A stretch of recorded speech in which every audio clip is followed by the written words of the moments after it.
사연 테레비. 오늘도 여러분의 추억이 켜집니다. 엄마 나이가 몇인데 재혼이야? 창피하지도 않아? 딸 지혜의 목소리가 거실을 가득 채웠어요. 유산 문제는 어떻게 하려고? 그 남자 뭐 하는 사람이야? 아들 민준도 거들었습니다. 69세 김수님 씨는 멍하니 서 있었습니다. 온몸이 떨렸습니다. 일주일 안에 그 사람이랑 끝내세요. 안 그러면 목소리가 차갑게 식었어요. 다시는 엄마 안 보고 살 거예요. 현관문을 쾅 하고 닫으며 지혜와 민준이 나갔습니다. 이 공간은 이제 정막과 수님 씨뿐이었습니다. 수님 씨는 천천히 소파에 걸터 앉았습니다. 무릎에 힘이 풀리고 가슴이 쿵쾅거려 숨이 막혀왔습니다. 탁자 위에 놓인 사진 한 장. 이정수 씨였어요. 왜 이렇게 힘든 걸까요? 따뜻했던 그날의 기억이 떠올라 수님 씨의 눈가에 눈물이 맺혔습니다. 공원 벤치에서 처음 만났던 순간, 서로를 바라보며 웃었던 그 시간들, 내가 잘못을 하고 있는 걸까? 혼잣말이 흘러나왔습니다. 도대체 왜 자식들은 이해하지 못하는 걸까요? 왜 엄마의 행복은 안중에도 없는 걸까요? 하지만 이대로 수님 씨는 포기할 수 없었습니다. 남들이 뭐라 해도 수님 씨를 오랜만에 설레이게 한 그 사람을, 그러나 그녀는 알지 못했어요. 앞으로 벌어질 사건들을, 무엇보다 정수 씨에게 숨겨진 비밀이 있다는 것을. 6개월 전 수님 씨는 평범한 일상을 사는 여인이었어요. 남편은 5년 전에 암으로 세상을 떠났습니다. 처음엔 눈물도 많이 흘렸습니다. 하지만 시간은 흘러갔고 매일 새벽 근처 공원을 산책하며 수님 씨는 조금씩 일상을 되찾아갔습니다. 딸 지혜는 회사원이었어요. 늘 바빴죠. 엄마, 이번 주는 못 갈 것 같아. 미안해. 전화는 자주 왔지만 얼굴 보기는 힘들었습니다. 식당을 운영하는 아들 민준이도 바쁘기 매 한가지였습니다. 엄마, 요새 장사가 안 돼서 다음 달에 뵐게요. 수님 씨는 외로웠어요. 우울감이 들 정도로 외로웠죠. 그러던 어느 날이었습니다. 산책길에서 늘 같은 벤치에 앉아 있는 남자를 봤어요. 70대로 보이는 단정한 신사였죠. 단정한 옷차림에 항상 신문을 읽고 있었어요. 안녕하세요. 어느 날 그 남자가 먼저 인사를 건넸습니다. 수님 씨는 깜짝 놀랐어요. 아, 네, 안녕하세요. 그렇게 시작됐어요. 매일 아침 벤치에서의 만남. 처음엔 짧은 인사뿐이었죠. 하지만 점점 대화가 길어졌습니다. 저는 이정수라고 합니다. 이 근처 살아요. 저는 김수님이에요. 저도 근처에 살고 있어요. 정수 씨는 따뜻한 사람이었어요. 목소리가 부드러웠고 눈빛은 온화했죠. 따뜻한 정수 씨도 가끔 말을 흐릴 때가 있었어요. 제가 전에 아닙니다. 어딘가 슬픈 듯 힘들어 보이는 순간도 있었습니다. 하지만 수님 씨는 깊이 묻지 않았어요. 한 달의 시간 동안 두 사람은 꽤나 가까워졌습니다. 산책 후 커피도 한잔하고 때론 점심도 함께 했습니다. 수님 씨는 행복했어요. 외로운 일상 속 오랜만에 느끼는 설렘이었죠. 하지만 그녀는 두려웠습니다. 자식들이 뭐라고 할까? 주변 사람들이 수군거리지 않을까? 그렇게 6개월의 시간이 흐르고 수님 씨는 용기를 냈습니다. 지혜야, 엄마가 할 얘기가 있어. 전화 너머 딸의 목소리가 밝았어요. 응. 엄마 무슨 일이야? 엄마가 좋은 사람을 만나게 됐어. 침묵이 흘렀습니다. 긴 침묵이었어요. 엄마? 응, 나이 비슷한 분인데. 참 좋은 사람이야. 엄마, 농담이지? 아니야, 진심이야. 딸의 목소리가 차갑게 변했어요. 엄마, 정신 차려! 아빠 돌아가신 지 겨우 5년이야. 어떻게 그럴 수가 있어? 지혜야. 나 바빠 끊을게. 뚝. 전화가 끊겼습니다. 예상했던 반응이었지만 막상 듣고 나니 수님 씨는 가슴이 아팠습니다. 아들의 반응은 더 심했습니다. 엄마, 제정신이야? 우리 창피할 건 생각 안 해? 동네 사람들이 뭐라고 할 것 같아? 민준아. 그만둬. 엄마 절대 안 돼. 어느 날부터 소문이 퍼졌어요. 아파트 주민들이 수군거렸습니다. 엘리베이터에서도 복도를 지날 때도 힐끗힐끗 쳐다봤죠. 수님 씨는 점점 작아졌습니다. 친척들에게서도 전화가 왔어요. 순임아. 내가 그럴 사람이 아니잖아.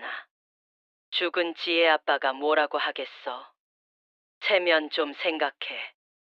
우리까지 창피해. 수님 씨는 홀로 죄인 아닌 죄인이 되어 외로운 싸움을 버텨야 했습니다. 일주일 후 자녀들이 찾아왔어요. 거실에 마주 앉아 차가운 눈빛으로 질문을 쏟아내기 시작했습니다. 재혼, 유산, 체면, 창피함, 수님 씨는 입술을 깨물었어요. 지혜가 갑자기 소리를 질렀어요. 어떻게 아빠한테 이럴 수 있어요? 수님 씨는 깜짝 놀랐습니다. 아빠가 얼마나 엄마를 사랑했는데요. 돌아가시기 전까지 엄마 손 한 번도 안 놓았잖아요. 그런 아빠를 배신하는 거예요? 지혜의 눈에서 눈물이 흘러내렸어요. 우리가 얼마나 아빠를 그리워하는데 엄마는 벌써 잊은 거예요? 5년도 안 됐는데. 지혜야. 전 엄마가 이런 사람인 줄 몰랐어요. 민준도 차갑게 말했습니다. 엄마, 마지막으로 경고할게요. 목소리가 얼어붙어 있었어요. 이러시면 우린 엄마 없는 걸로 알겠어요. 수님 씨는 숨이 막혔습니다. 민준아, 그게 무슨... 연 끊겠다는 거예요. 제사도 안 지내고 명절에도 안 오고 아예 남남으로 살겠다는 거예요. 일주일 드릴게요. 일주일 안에 그 사람이랑 끝내세요. 안 그러면 정말 엄마 없이 살 거예요. 말을 끝마치고 지혜와 민주는 문을 세차게 닫고 나가버렸습니다. 예상보다 너무 큰 반대의 수님 씨는 아무 말도 하지 못한 채 그 자리에 멍하니 앉아 있었습니다. 내가 잘못을 하고 있는 걸까? 하지만 정수 씨 생각을 하면 마음이 따뜻해졌어요. 그의 미소, 그의 목소리, 함께한 시간들. 아니야, 난 행복할 권리가 있어. 수님 씨는 지옥 같은 시간을 보냈습니다. 정수 씨에게 전화했어요. 정수 씨 미안해요. 당분간 만날 수 없을 것 같아요. 무슨 일이세요? 자식들이 저랑 연을 끊겠대요. 제발 이해해 주세요. 전화를 끊고 수님 씨는 소파에 주저앉았어요. 뜨거운 눈물이 두 볼을 적셨습니다. 엉엉 소리내어 한참을 울었습니다. 그날부터 수님 씨는 잠도 제대로 못 자고 밥도 넘어가질 않고 멍하니 허공만 바라보며 지냈습니다. 며칠 만에 살이 빠졌어요. 거울을 보니 두 눈이 퀭해 있었습니다. 괜찮냐는 정수 씨의 문자에도 답을 하지 못했습니다. 답이 없는 이 상황을 뭐라고 대답해야 할지 몰랐습니다. 수님 씨는 밖을 나서지 못했어요. 공원에 가면 정수 씨를 만날 것 같았거든요. 그러면 또 무너질 것 같았습니다. 일주일째 되는 밤, 수님 씨는 남편 사진을 꺼내봤습니다. 여보, 내가 잘못하고 있는 걸까? 지금 이 질문에 남편이라면 뭐라고 했을까? 당신 행복을 찾아. 혼자 외롭게 살지 말고. 내 착각이겠지만 남편은 분명 그렇게 말하고 있는 것 같았습니다. 수님 씨는 미안함과 고마움에 눈물을 하염없이 흘렸습니다. 다음 날 아침, 수님 씨는 정수 씨에게 만나자는 전화를 했습니다. 더 이상 고민하지 않으리라 다짐하며 이때까지 그녀는 알지 못했습니다. 정수 씨에게 숨겨진 과거가 있다는 것을, 그리고 그 과거가 곧 드러날 것이라는 것을 수님 씨는 결심했어요. 자식들의 반대를 무릅쓰고 정수 씨와의 관계를 이어가기로 했습니다. 카페에서 마주 앉은 정수 씨의 눈이 반짝였습니다. 수님 씨, 괜찮으세요? 네. 힘들었지만 전 행복하고 싶어요. 정수 씨가 눈가가 촉촉해지며 수님 씨의 손을 잡았어요. 고맙습니다. 정말 고마워요. 두 사람은 미소 지었어요. 하지만 행복한 시간은 길지 않았습니다. 어느 날 저녁 함께 식사를 하고 있을 때 정수 씨의 핸드폰이 울렸어요. 발신자를 보더니 급히 자리에서 일어났어요. 중요한 전화라며 후다닥 밖으로 나갔습니다. 수님 씨는 이상했어요. 정수 씨의 표정이 너무 당황스러워 보였거든요. 10분쯤 후 정수 씨가 돌아왔습니다. 창백한 얼굴에 손은 떨고 있었죠. 무슨 일 있어요? 아니에요. 괜찮아요. 하지만 괜찮아 보이지 않았습니다. 식사 내내 정수 씨는 어딘가 심란해 보였어요. 그날 밤 수님 씨는 정수 씨가 뭔가를 숨기고 있다는 느낌이 들었죠. 혹시 불안한 생각들이 밀려왔어요. 정수 씨가 사실은 결혼한 사람은 아닐까? 혹시 빚이 있는 건 아닐까? 다음날 수님 씨는 정수 씨에게 물었습니다. 정수 씨, 솔직하게 물어볼게요. 혹시 숨기는 게 있어요? 정수 씨가 움찔 놀라며 눈빛이 흔들렸습니다. 무슨 말씀이세요? 어제 전화 받을 때 표정이 이상했어요. 뭔가 문제가 있는 거 아니에요? 정수 씨는 한참 동안 침묵했습니다. 길고 긴 침묵이었어요. 수님 씨, 제가 말씀드릴 게 있어요. 하지만 지금은 아니에요. 조금만 기다려 주세요. 뭔데요? 왜 말 못해요? 꼭 말씀드릴게요. 약속해요. 조금만 시간을 주세요. 수님 씨는 답답했지만 정수 씨를 믿고 기다려보기로 했습니다. 일주일이 지났지만 정수 씨의 답은 없었습니다. 오히려 만남을 피하는 것 같았어요. 오늘은 바빠서, 내일은 일정이 있어서 뭔가 잘못되고 있다는 걸 수님 씨는 느꼈습니다. 수님 씨는 공원에 나갔어요. 정수 씨가 나올까 싶어서였죠. 오전 10시쯤 멀리 큰 길가에 정수 씨가 보였어요. 공원은 들르지 않고 어디론가 급히 가고 있었습니다. 어디 가는 거지? 수님 씨는 조심스럽게 뒤를 따라가 보기로 했어요.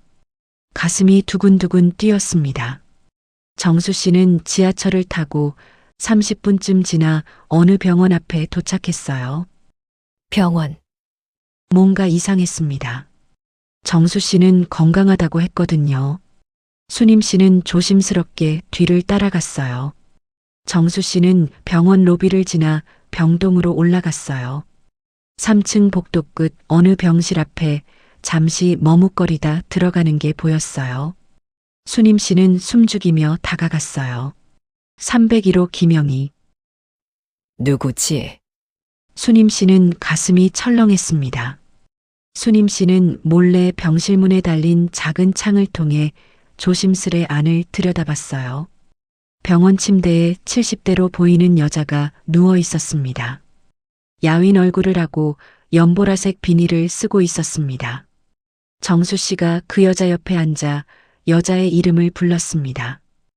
연희야, 정수 씨의 목소리가 떨렸어요. 수님 씨는 충격을 받았습니다. 머리가 띵했어요. 가슴이 쿵쿵 뛰었습니다. 저 사람은 누구지? 그때 그게 떠올랐습니다. 정수 씨가 대화 중에 말을 흐렸던 순간들, 어딘가 슬퍼 보이던 표정들, 혼자 있을 때의 무거운 한숨. 설마 수님 씨는 뒷걸음질 쳤어요. 숨이 막혔습니다. 병원을 나왔어요. 다리에 힘이 풀려 비틀거렸습니다. 벤치에 주저앉아 지금 상황을 정리해 보려 노력했습니다. 도대체 뭐야? 정수 씨가 유부남이었던 거야? 눈물이 났어요. 배신감이 밀려왔습니다. 날 속인 거냐고. 도대체 왜? 하지만 수님 씨는 알지 못했습니다. 진실은 훨씬 더 복잡하다는 것을, 그리고 정수 씨에게는 말할 수 없었던 사연이 있다는 것을. 그날 저녁 수님 씨는 정수 씨에게 문자를 보냈습니다. 오늘 병원에서 봤어요. 설명해 주세요. 10분 후 정수 씨에게서 전화가 왔습니다. 떨리는 목소리였어요. 수님 씨, 만납시다, 제발. 모든 걸 말씀드릴게요. 다음 날 오후 두 사람은 조용한 카페에서 만났습니다. 정수 씨는 밤새 잠을 설친 건지 얼굴이 피곤해 보였어요. 수님 씨는 차갑게 물었어요. 설명하세요. 그 여자는 누구예요? 정수 씨는 고개를 숙인 채 한참 동안 아무 말도 하지 못했어요. 저희 전 아내입니다. 수님 씨의 온몸이 얼어붙었습니다. 뭐라고요? 죄송합니다. 정말 죄송해요. 정수 씨의 눈에서 눈물이 흘러내렸습니다. 수님 씨는 자리에서 일어났습니다. 속였군요. 날 완전히 속인 거예요. 아니에요. 수님 씨, 제 말 좀 들어주세요. 정수 씨가 수님 씨의 손을 잡았어요. 필사적이었습니다. 제발 5분만요. 5분만 제 얘기를 들어주세요.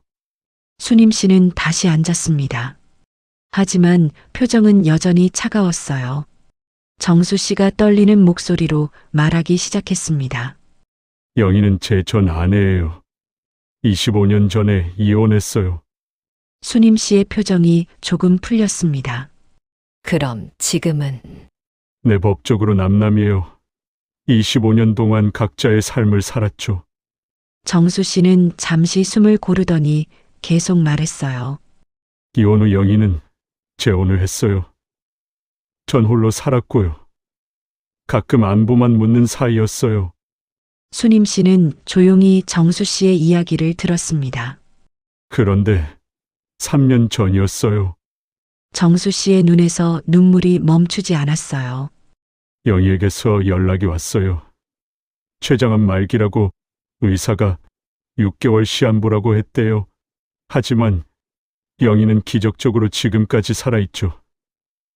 재혼한 남편은 영희가 아프다는 소식을 듣자마자 도망갔어요. 집도 재산도 다 정리하고 사라졌죠. 영희는 혼자 남겨졌어요. 세상에 영희에게는 자식도 친척도 없었고요. 연락할 사람이 저밖에 없었대요. 정수 씨는 손수건으로 눈물을 닦았습니다. 처음엔 거절하려고 했어요. 이미 남남이었으니까요. 하지만 정수 씨의 목소리가 떨렸습니다. 병원에서 영희를 봤을 때 너무 초라해 보였어요. 뼈만 남았더라고요. 혼자 항암 치료를 받으며 천장만 바라보고 있었죠. 보호자도 가족도 없었어요. 아무도 찾아오지 않았대요. 저는 차마 그냥 두고 볼 수가 없었어요. 이혼했지만 한때는 가족이었던 사람이잖아요. 저렇게 혼자 고통 속에 힘겨워하는 걸 외면할 수는 없더라고요. 그럼 그래서 병원에 근데 그래서 제가 돌보기로 했어요. 영희가 저를 보호자로 지정했어요. 다른 가족이 없었으니까요. 그렇게 3년째 간호하고 있습니다. 매일 병원에 들렀어요. 먹이고 씻기고 약 챙기고 제 연금으로 치료비를 댔죠. 수님 씨는 가슴이 뭉클했어요. 3년 동안이나 그렇게. 근데 쉽지는 않았지만 후회는 없어요. 시한부의 영희를 그냥 버려둘 순 없었거든요. 정수 씨는 수님 씨를 똑바로 바라봤습니다. 그런데 수님 씨를 만났어요. 처음 봤을 때 너무 아름다웠어요. 그 미소를 잊을 수가 없었죠. 매일 공원에 나갔어요. 수님 씨를 보고 싶어서요. 수님 씨와 대화할 때면 살아있다는 느낌이 들었어요. 25년 만에 처음 느끼는 행복이었죠. 정말 죄송합니다. 진작 말씀드렸어야 했어요. 하지만 말하면 떠날까봐 무서웠어요. 수님 씨를 잃고 싶지 않았거든요. 정수 씨가 무릎을 꿇었습니다. 정말 죄송합니다. 용서해 주세요. 하지만 제 마음만은 진심이었어요. 수님 씨를 정말 사랑합니다. 긴 침묵이 흘렀습니다. 수님 씨는 고개를 숙인 채 생각에 잠겨 있었습니다. 복잡한 감정들이 교차했죠. 배신감, 연민, 이해, 불안, 사랑. 한참 후 수님 씨가 입을 열었어요. 사실은 저도 수님 씨가 담담하게 말했어요. 제 남편도 오래 아팠어요. 5년 동안 제가 간호했죠. 매일 밤 기도했어요. 살려달라고. 하지만 남편이 하늘로 떠났을 때 전 안도했어요. 너무 힘들었거든요. 그런 제가 나쁜 사람처럼 느껴졌죠. 수님 씨, 정수 씨가 영희 씨를 돌본 마음 이해해요. 그리고 존경해요. 쉬운 일이 아니잖아요. 수님 씨가 정수 씨의 손을 잡았습니다. 저랑 하나만 약속해 주세요. 앞으로는 숨기지 말아요. 힘들면 힘들다고 말해요. 난 기다릴 수 있어요. 정수 씨는 와락 울음을 터뜨렸습니다. 수님 씨도 함께 울었어요. 4개월 후 첫눈이 내리는 날, 정수 씨는 여전히 영희 씨의 병간호 중이었죠. 혼자가 아닌 수님 씨도 함께였죠.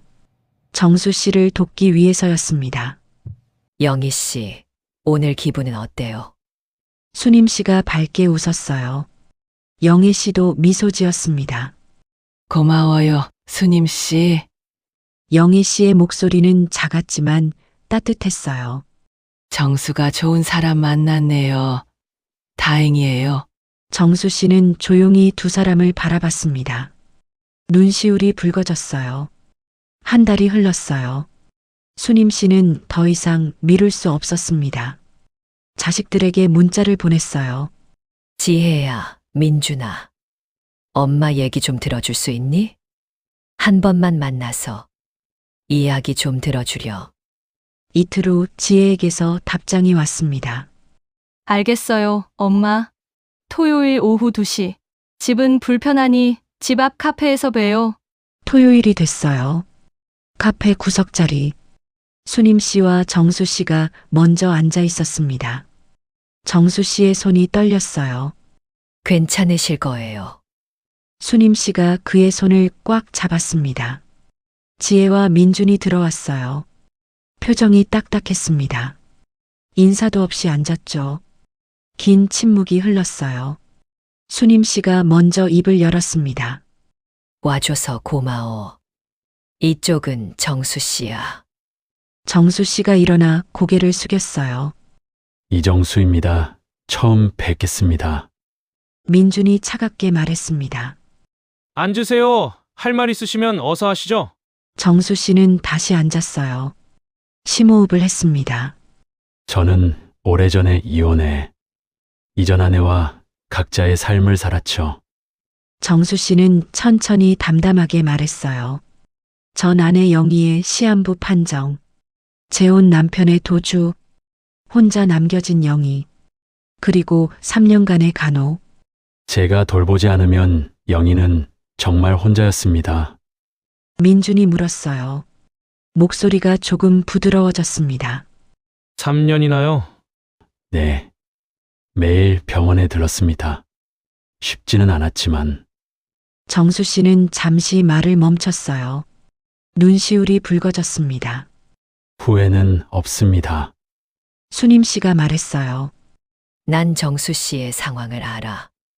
너희도 알잖아. 엄마가 아빠 간호할 때 얼마나 힘들었는지. 정수 씨는 부부도 아닌 사람을 3년이나 도의적으로 간호를 해왔어. 지혜가 눈시울이 붉게 물들었어요. 엄마, 저희가 완전히 오해했네요. 아저씨가 재산이나 노리는 나쁜 사람인 줄 알았어요. 그래서 지혜는 말을 잇지 못했습니다. 민준도 고개를 숙였어요. 죄송합니다, 아저씨. 제대로 알지도 못하고. 정수 씨가 고개를 저었습니다. 아닙니다. 어머님을 걱정하셨던 거잖아요. 당연한 겁니다. 민준이 수님 씨를 바라봤어요. 엄마, 미안해요. 우리가 엄마 행복은 생각도 안 하고 체면만 생각했어요. 수님 씨가 자식들의 손을 잡았습니다. 괜찮아, 이제라도. 이해해줘서 고마워. 그로부터 얼마 뒤 어느 날 새벽 급한 병원에 연락을 받고 병원으로 달려갔지만 영희 씨는 평화로운 얼굴로 잠들어 있었어요. 고통이 없는 편안한 얼굴로. 장례를 마친 후 정수 씨가 영희 씨의 유품을 정리했어요. 얼마 되지 않은 짐들 속에서 작은 수첩이 나왔습니다. 한 달 전에 쓴 글이 마지막 페이지였죠. 정수야, 오늘 스님 씨가 왔어. 참 따뜻한 분이더라. 너무 고마워. 날 미워하지 않고 스님 씨까지 데려와 줘서. 정수야, 이제 그만 걱정해. 난 괜찮아. 스님 씨랑 행복하게 살아. 넌 충분히 잘했어. 고마웠어. 정말 고마웠어. 정수 씨의 손이 떨렸어요. 수님 씨가 그의 어깨를 감싸 안았습니다. 영희 씨가 축복해 주셨네요. 두 사람은 조용히 눈물을 흘렸습니다. 수님 씨는 깨달았어요. 정수 씨가 대화 중 말을 흐렸던 이유. 영희 씨에 대한 미안함 때문이었죠. 늘 조금 슬퍼 보였던 표정, 혼자 감당하던 고통 때문이었어요. 전화를 받을 때 당황했던 모습, 영희 씨의 상태가 악화됐다는 연락이었던 거예요. 모든 퍼즐이 맞춰졌습니다. 다음해 봄, 수님 씨와 정수 씨는 새로운 시작을 했습니다. 지혜와 민준이 축하 속에 작지만 따뜻한 결혼식을 올렸어요. 며칠 후 수님 씨와 정수 씨는 두 사람이 처음 만났던 벤치에 나란히 앉았습니다. 처음 만난 그때 참 설레었어요. 앞으로가 더 좋을 거예요. 두 사람은 손을 꼭 잡았습니다. 수님 씨는 생각했어요. 사랑에는 나이가 없어. 하지만 용기가 필요해.